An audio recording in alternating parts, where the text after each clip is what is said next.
दोस्त लोग, आगे के राइड थोड़ा खतरनाक होके वाला बा। सब लोग अपन सीट पर बनल रही और अपन सीट बेल्ट भी बांध के रखी। 10-15 मिनट में विमान फिर से नॉर्मल हो जाए।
तो कुछ आवाज सुन लो।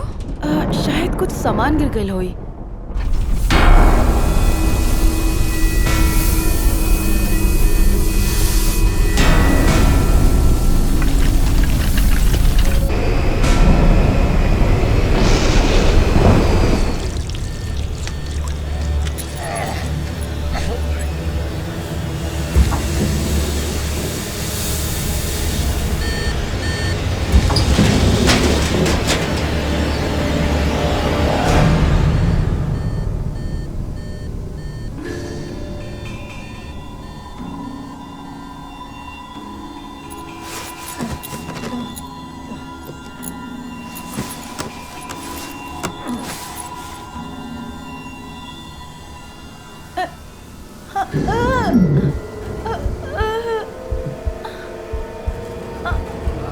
हेलो,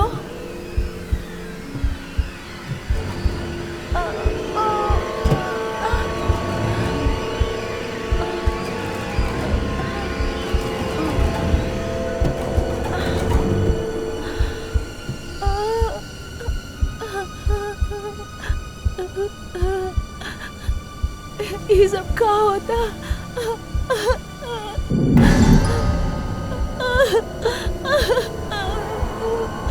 ये सब क्या होता?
ये खराब हो गई है। हम इलेक्ट्रिकल और कम्युनिकेशन प्रॉब्लम फेस कर रहे बानी और कार्गो एरिया में टेम्परेचर ड्रॉप भइल। This is Concorde 239 to base. This is Concorde 239 to base. कमाल बा, रेडियो कामे न करल बा और 1 घंटा तक ये हालत रही। बढ़िया। तू हम पे गोली काहे चलावतड़ा? हम बीमार बानी, हमार केहू हेल्प करा, हेल्प करा।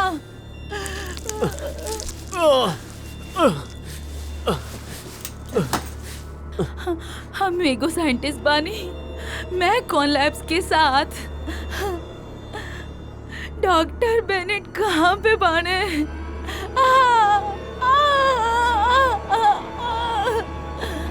हमरा केहू से बात करावा। बाहर आवतनी, सूट ना करी। हाँ आवा बाहर, सूट ना करब।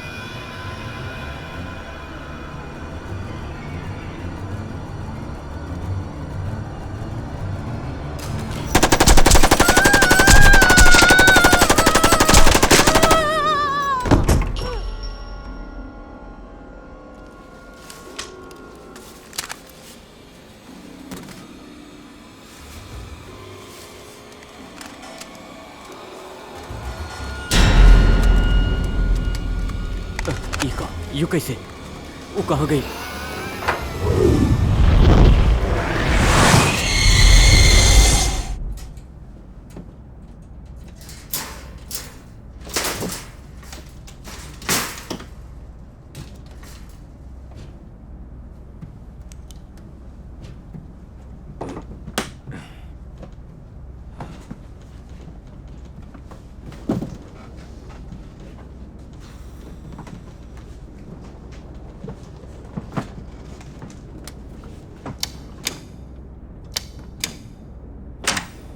तो इकड़ा वजह से कम्युनिकेशन प्रॉब्लम हो रहल बा।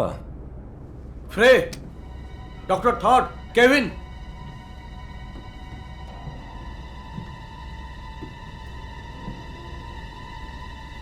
बाकी अपन जमशीट पर नहीं खे।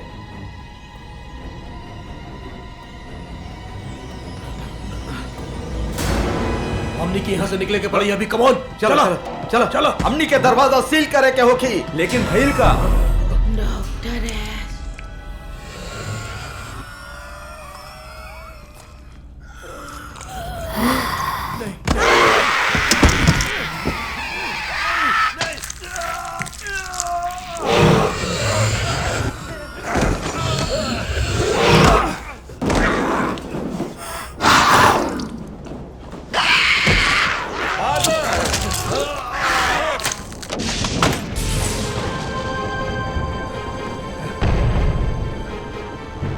का कैला? बतावा काहे कैला? का लाइल वारा फ्लाइट?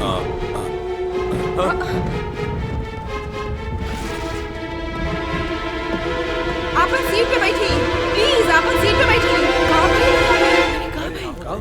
का भाई? कुछ बतावा था? सब ठीक पर? रे दरवाजा खोला। का भइल बा एजा? रे प्लेन को नीचे ले चला। प्लेन को लैंड करा, नीचे ले चला, नहीं तो हम सब मर जाए। अरे ना,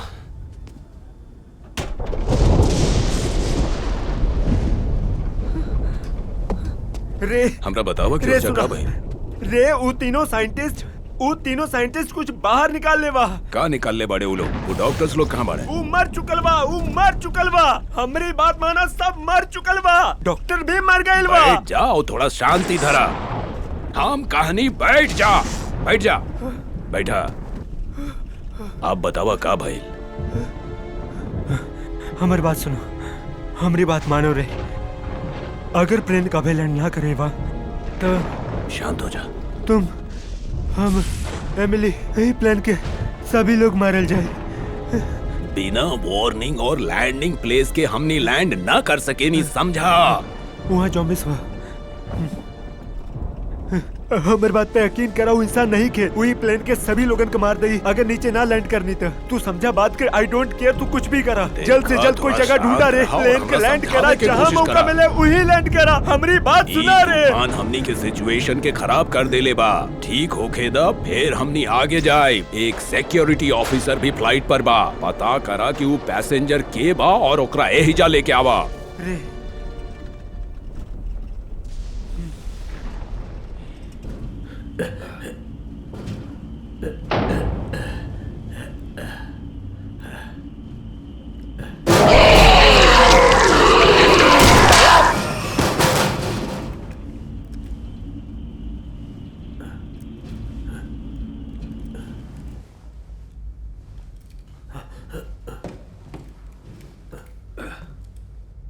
बॉल,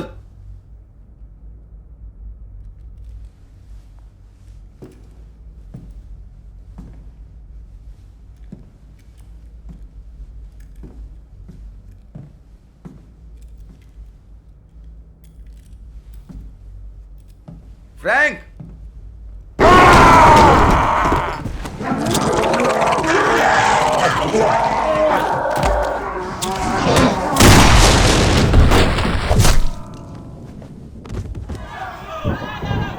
हे भगवान, हे भगवान, कहाँ जात बाड़ू तू?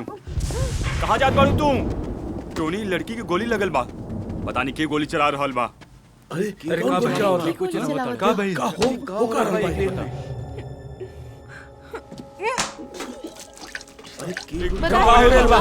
ओरल भाई साहब, प्लीज सब अपन सीट पे जाइए, सब ठीक हो जाइए। Thank you.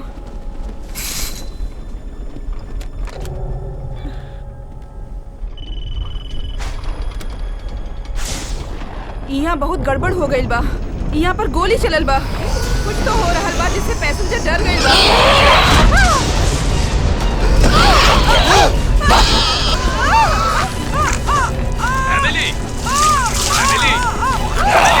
का हो रहल बा ओइजा? जा गन लेके जा।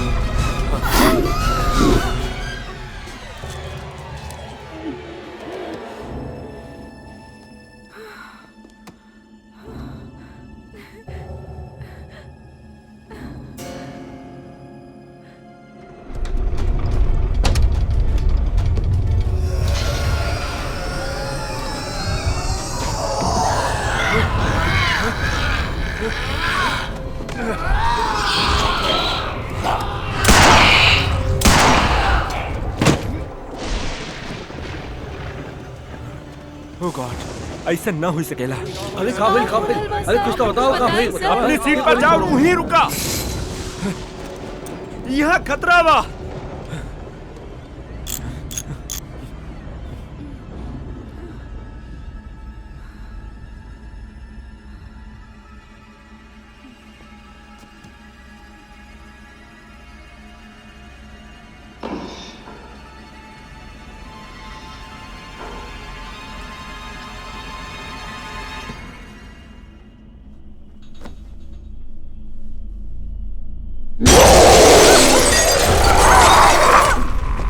अरे का भाई ये बाप दरवाजा खोला है ना? है ना? दरवाजा खोला। अरे भाई खोला। है ना? दरवाजा खोला। है ना? है ना?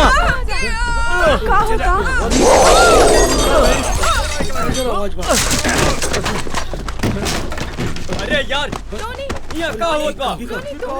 कुछ समझ में नहीं क्या बा? अरे का बतावा का भाई? समझ में नहीं का भाई? वहीं पर रुका, वहीं पर रुका, वहीं पर। बोला का भाई? हाँ बताओ लोग का होता है जा। अरे चल, पीछे हटा, पीछे हटा। ये आवाज कैसी? का भाई? छोड़ा। का भाई?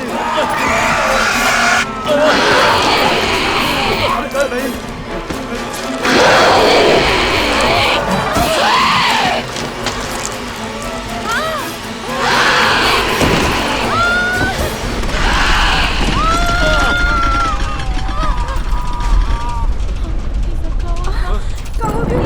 ये बात हुई जा। क्यों कुछ बोल दे? कोई हमके बताई बतावा। यहाँ का हो रहल बा?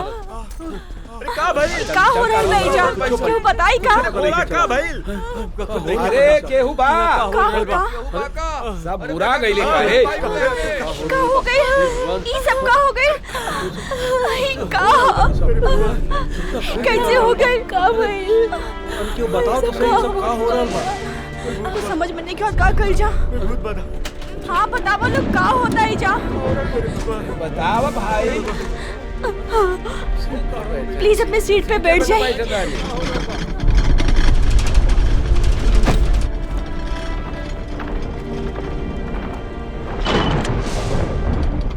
Flat deck. अरे यहाँ कुछ सीरियस हो गई बा। पता ना क्यों हमने के पैसेंजर पर अटैक कैलस और वो मर चुकल बा। प्लेन के लैंड कर दे रहे प्लीज।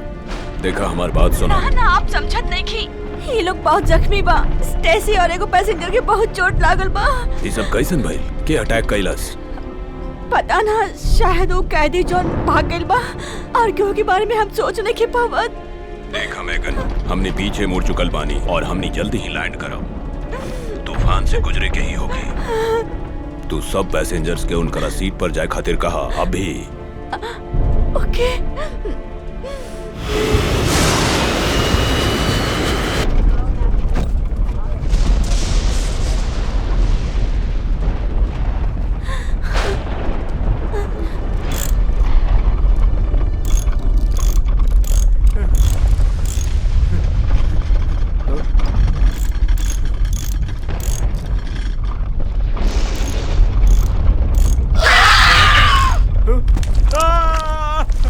नहीं नहीं नहीं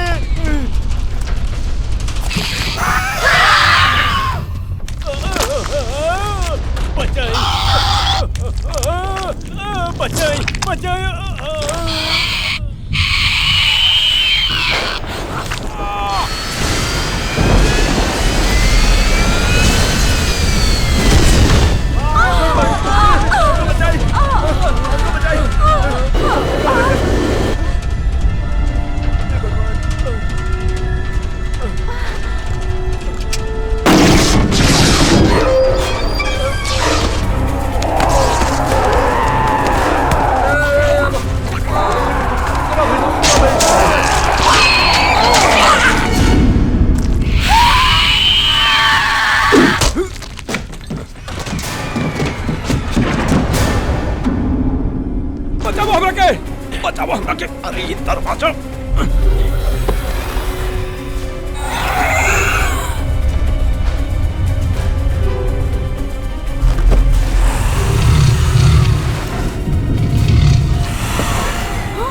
विल कहाँ जात बाड़ा?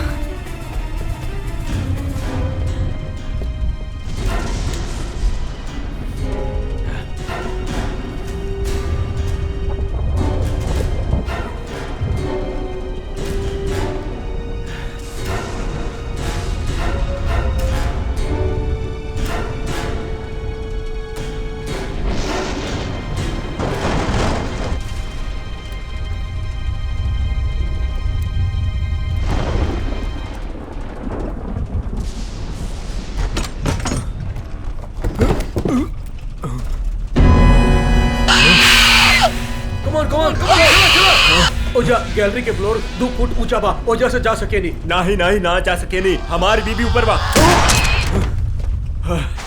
हाँ तो जाओ ओकरा के लेके आवा जल्दी। हाँ हाँ ठीक बा ठीक बा। चलो चलो जल्दी।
चला।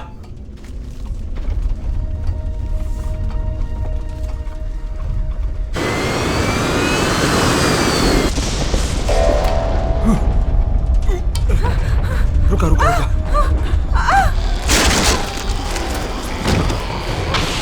Oh my God जैनी!